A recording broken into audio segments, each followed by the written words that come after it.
وَإِذْ قَالَ لُقْمَانُ لِابْنِهِ وَهُوَ يَعِظُهُ يَا بَنِيَّ لَا تُشْرِكْ بِاللَّهِ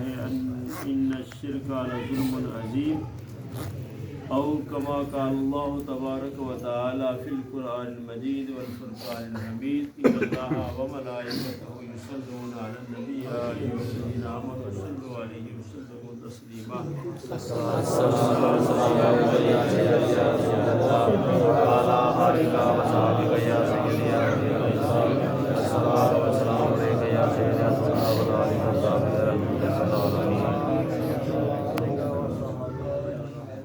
دس سے 12 منٹ تقریباً اذانوں میں باقی ہیں، یہی ٹائم ہے، تو میں سارے دوستوں سے گزارش کروں گا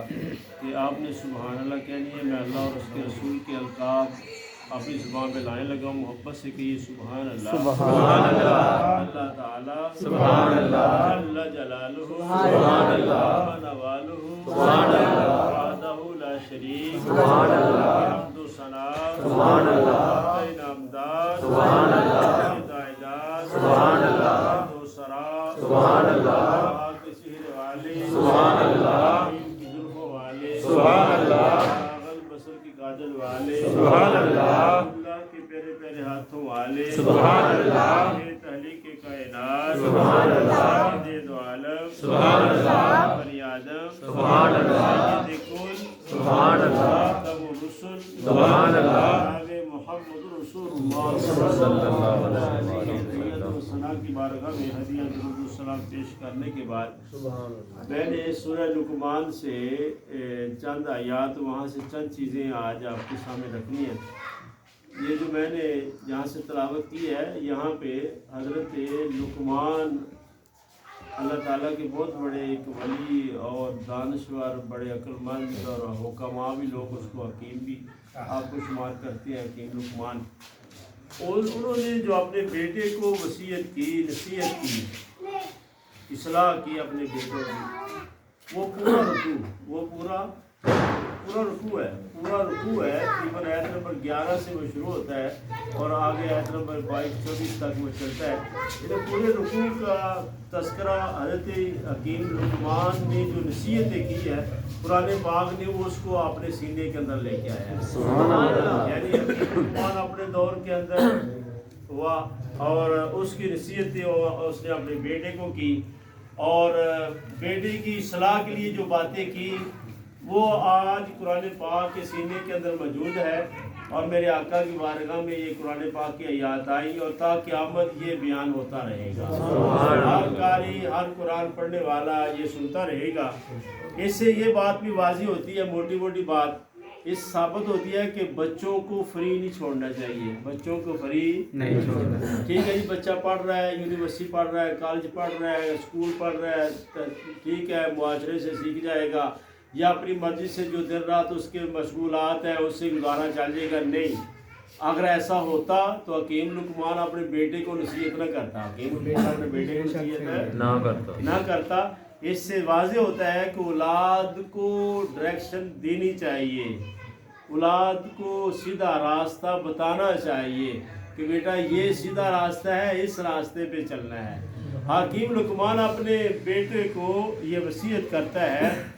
کہ وَإِذْ قَالَ لُقْمَانُ لِابْنِهِ، کہ وَإِذْ قَالَ، محبوب اس زمانے کو یاد کیجیے۔ قرآن پاک کیا ہے، جہاں بھی بات ہوتی ہے میرے آقا کو پہلے لے کے آتا ہے، اس کا معنی وہ اذکر، اے محبوب اس زمانے کو یاد کریں۔ آپ تو دیکھ رہے تھے نا، ہمارا نبی وہ نبی ہے جو پہلوں کو بھی جانتا ہے، آخر والوں کو بھی جانتا ہے۔ آپ بھی جان رہا ہے کہ ہم یہاں بیٹھے ہیں بھائی شبیر صاحب کے گھر میں، اور میرے آقا جانتے ہیں۔ تو وَإِذْ قَالَ، اے محبوب آپ اس زمانے کو یاد کیجیے جب لقمان جو تھے اپنے بیٹے کو کہہ رہے تھے، وَهُوَ يَعِظُهُ، اور اس کو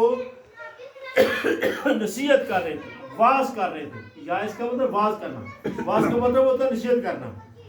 کیا کہہ رہے تھے؟ پہلی بات جو اپنے بیٹے کو سمجھائی نا، فرمایا کہ لا تشرک باللہ، اے میرے بیٹے اللہ کے ساتھ کسی کو شریک نہیں ٹھہرانا۔ اللہ کی ذات وحدہ لا شریک ہے، وہ اکیلا ہے، نہ اس کا کوئی ہمسر ہے، نہ ہی لم یلد ولم یولد، نہ ہی اس نے کسی کو جنا ہے، نہ اس سے کوئی جنا گیا ہے۔ وَلَمْ يَكُنْ لَهُ كُفُوًا أَحَدٌ، اور اس کا مد مقابل ہے ہی کوئی نہیں، اس کا ہم پلہ ہے ہی کوئی نہیں۔ کفو کا معنی ہوتا ہے ہم پلہ، کفو کا معنی کیا ہوتا ہے؟ اس کا ہم پلہ کوئی نہیں، وہ اکیلا ہے اپنی شان میں، اپنی عظمت میں، اپنے مرتبے میں وہ اکیلا ہے۔ تو یعنی شریک نہیں، اللہ کے ساتھ کسی کو شریک ٹھہرانا نہیں ہے۔ اور اس کے بعد دوسری چیز ہے یہ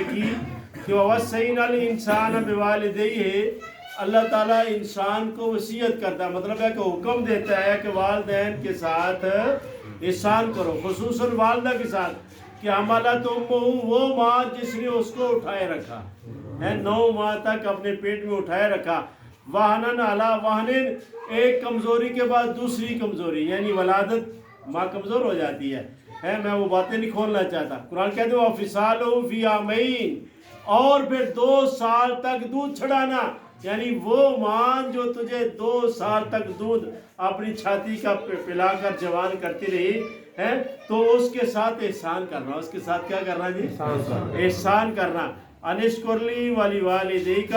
کہ اللہ تعالیٰ فرماتا ہے میرا بھی شکر ادا کر، اپنے والدین کا بھی شکر ادا کر، میرا بھی شکر ادا کر، اپنے والدین کا بھی شکر ادا کر۔ یہاں ساتھ ساتھ باتیں، کیونکہ یہ 3 شعبان معظم اور 4-5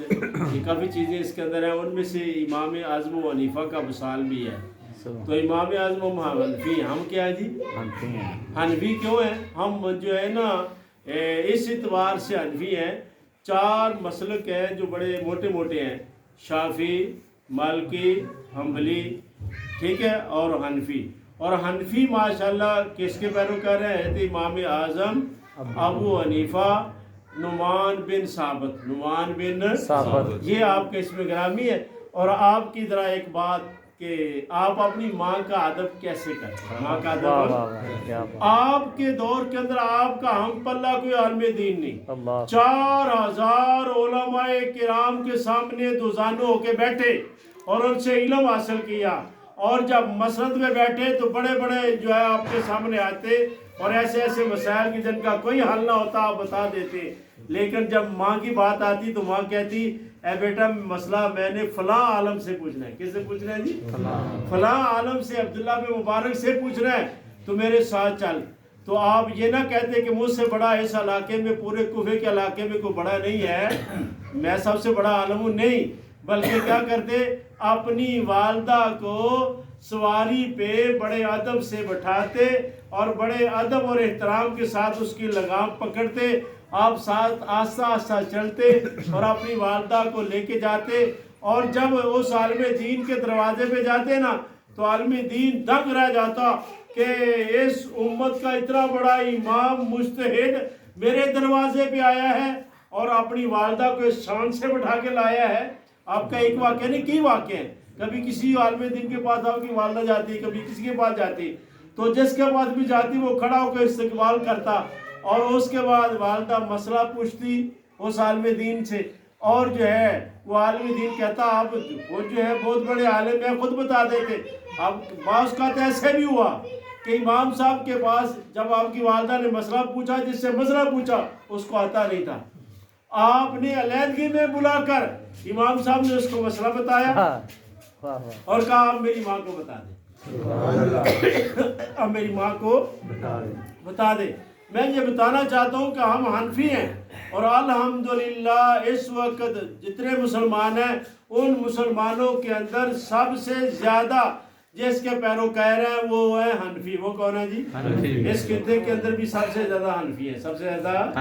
حنفی ہیں۔ اور امام اعظم اپنی ماں کا ادب و احترام، حضرت امام حسن کی بات نہ کریں تو بات پوری نہیں ہوتی ہے۔ حضرت امام حسن آپ کی والدہ،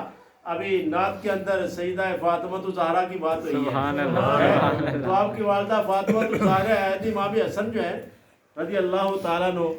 آپ کی والدہ ایک روز کہتی ہے بیٹا 7-8 سال کے ہو گئے ہو، کبھی میرے ساتھ بیٹھ کے کھانا نہیں کھایا، کبھی میرے ساتھ بیٹھ کے کھانا نہیں کھایا۔ آج ہمارے بچوں کا انداز کھانے کا عجیب سا ہے،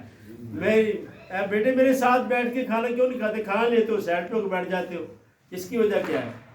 تو بیٹا چھوٹا سا ہے حضرت امام حسن میرے آقا کے نواسے مولا علی کے بیٹے سیدہ فاطمہ الزہرا کے لختے جگر سبحان اللہ امام حسن عرض کرتے ہیں امی جان میں اس لیے آپ کے ساتھ بیٹھ کے کھانا نہیں کھاتا اس دسترخوان پہ کہ نہ جانے میں جس لقمے کو میری ماں پسند کرتی ہو، سبحان اللہ، جس لقمے کو میری ماں کھانا چاہتی ہو اور نہ جانے میں اٹھا لوں، میں اس لقمے کو اٹھا لوں اور یہ میرا دل گوارا نہیں کرتا کہ میں اپنی ماں کی یہ بے ادبی کر سکوں۔ آج کا نوجوان کس خیالوں میں لگا پھرتا ہے اور اس کا چال چلن کس طرح کا ہے، اس کی سوچ کس طرح کی ہے، ماں سے کیسے مخاطب ہوتا ہے۔ تو یعنی یہ والدین کی عزت سیکھنی ہے تو امام حسن و حسین سے سیکھو، سبحان اللہ۔ والدین کی عزت سیکھنی ہے تو امام اعظم و حنیفہ سے سیکھو۔ تو والدین کے ساتھ احسان کرنا چاہیے۔ آگے ایک آیت کریمہ آ رہی ہے جس کے اندر یہ ہے وَإِن جَاهَدَكَ عَلَىٰ أَن نُشْرِكَ بِهِ، اگر والدین اس بات پہ زور دیں، کس بات پہ کہ مَا لَيْسَ لَكَ بِهِ عِلْمٌ، اور والدین کو علم نہ ہو، فَلَا تُطِعْهُمَا وَصَاحِبْهُمَا، کسی ایسی بات پہ زور دے دے کہ یہ بات کام کر، یہ بات کام کر، اور اللہ تعالیٰ کہتے ہیں ان کی یہ بات نہیں ماننی، ان کی یہ بات نہیں مانی، لیکن کیا کرنا ہے وَصَاحِبْهُمَا فِي الدُّنْيَا مَعْرُوفًا، وہ دنیا میں تیرے بڑے عزیز ہیں، وہ دنیا میں تیرے بڑے صاحب ہیں، اور ان کے ساتھ اچھائی کرنی ہے، ان کے ساتھ کیا کرنی ہے، سبحان۔ یہ پتہ ہے کس کے بارے میں آیت کریمہ نازل ہوئی ہے؟ یہ کس کے بارے میں آیت کریمہ نازل ہوئی ہے؟ حضرت سعد بن ابی وقاص رضی اللہ تعالیٰ عنہ کے بارے میں نازل ہوئی ہے۔ حضرت سعد بن ابی وقاص رضی اللہ تعالیٰ جب مسلمان ہوئے نا، تو مسلمان ہونے کے بعد آپ کی والدہ کو پتہ چلا کہ میرا بیٹا مسلمان ہو گیا ہے، تو ماں نے بیٹے کو سامنے بٹھا کے کہا اے میرے بیٹے میں کھانا نہیں کھاؤں گی جب تک تو محمد رسول اللہ صلی اللہ علیہ وسلم کا دامن نہ چھوڑ دے، اس دین کو نہ چھوڑ دے، اسلام نہ چھوڑ دے، میں کھانا نہیں کھاؤں گی، اور کہا کہ میں مر بھی جاؤں تو کھانا نہیں کھاؤں گی۔ بڑی قسمیں ماں نے دی، ماں نے بھوک ہڑتال کر لی۔ واقعتاً ایک دن گزر گیا، تو سعد بن ابی وقاص کہتے ہیں ایک دن گزر گیا میری ماں نے نہ کھایا، دوسرا دن بھی آیا میری ماں کمزور ہو گئی، دوسرے دن بھی نہیں کھانا کھایا، بھوک ہڑتال، گھر کے اندر حالات بڑے خراب۔ جب تیسرا دن آیا تو والدہ نے پھر کھانا نہ کھایا، ماں نے کہا میں مر جاؤں گی لیکن اگر تو اسلام چھوڑے گا تو میں کھانا کھاؤں گی ورنہ میں کھانا نہیں کھاؤں گی۔ تو مصر بات کیا ہے کہ آپ کو بتانا چاہتا ہوں، حضرت سعد بن ابی وقاص نے جو اپنی ماں کو جواب دیا نا، تیسرے دن جواب دیا، کہنے لگے اے میری والدہ یاد رکھ اللہ تعالیٰ میت و نفس 100 دفعہ تجھے زندگی دے، کتنی دفعہ زندگی دے؟ 100 دفعہ، اور ہر دفعہ تو اس بھوک ہڑتال سے مر جائے پھر تو زندہ ہو، پھر بھوک ہڑتال کرے تو پھر مر جائے، پھر جو زندہ ہو 100 مرتبہ بھی ایسے ہو تو میری ماں میں اسلام کو نہیں چھوڑنے والا، میں دامن مصطفیٰ کو نہیں چھوڑنے والا۔ آج کا نوجوان کیا کرتا ہے؟ آج کا نوجوان جو ہے وہ انڈیا کے ہیروئن کی کاپی کرتا ہے، امریکہ کے کسی بڑے کی کاپی کرتا ہے، کبھی داڑھی کے ڈیزائن بناتا ہے، کبھی جو ہے داڑھی کا مذاق اڑاتا ہے، کبھی اپنے لباس کے اندر جو ہے غیر مسلموں کو لے کے آتا ہے، کبھی اپنی عادات کے اندر لے کے آتا ہے۔ میں قربان جو ہے سعد بن ابی وقاص پر کہ جنہوں نے اپنی ماں کا 100 مرتبہ بھی تو مجبور کرے دامن مصطفیٰ چھوڑنے کے لیے، میں کبھی بھی دامن مصطفیٰ چھوڑنے والا نہیں۔ ماں نے جب سمجھ لیا نا، ماں نے سمجھ لیا کہ اب میرا بیٹا یہ اسلام کو چھوڑنے والا نہیں ہے، تو ہر بھوک ہڑتال ختم کر دی اور کھانا شروع کر دیا، اور سعد بن ابی وقاص اپنے کام پہ ڈٹے رہے۔ تو اللہ تعالیٰ نے اس موقع پہ یہ ہے کہ نازل فرمائی سورہ لقمان کی کہ اگر والدین کسی بات پہ ضد کر لیں، والدین کسی بات پہ اور وہ اسلام کے خلاف ہو تو ان کی یہ بات مانی جائے گی نہیں۔ ایک دو باتیں اور کر کے جا چاہوں گا۔ حکیم لقمان جو ہے اپنے بیٹوں کہتے ہیں یا بنی حکیم الصلاۃ، اے میرے بیٹے نماز پڑھا کر، کیا پڑھا کر؟ آج ماں باپ کو کہنا چاہیے کہ بیٹا نماز پڑھ، اور نماز کے بڑے فائدے ہیں، نماز کے بڑے سب سے بڑا فائدہ یہ ہے کہ فرض ادا ہوتا ہے۔ کیا ادا ہوتا ہے؟ میں ایک اللہ والے کی بات سن رہا تھا، اس نے بڑی خوبصورت بات کہی، اس نے کہا وہ فرما رہے تھے کہ ساری زندگی فرض نمازیں پڑھتا رہنا، ساری زندگی فرض نمازیں پڑھتا رہنا ولی نہیں بنے گا، ولی نہیں بنے گا۔ ولی کی منزل پہ اگر جانا ہے نا اس نے،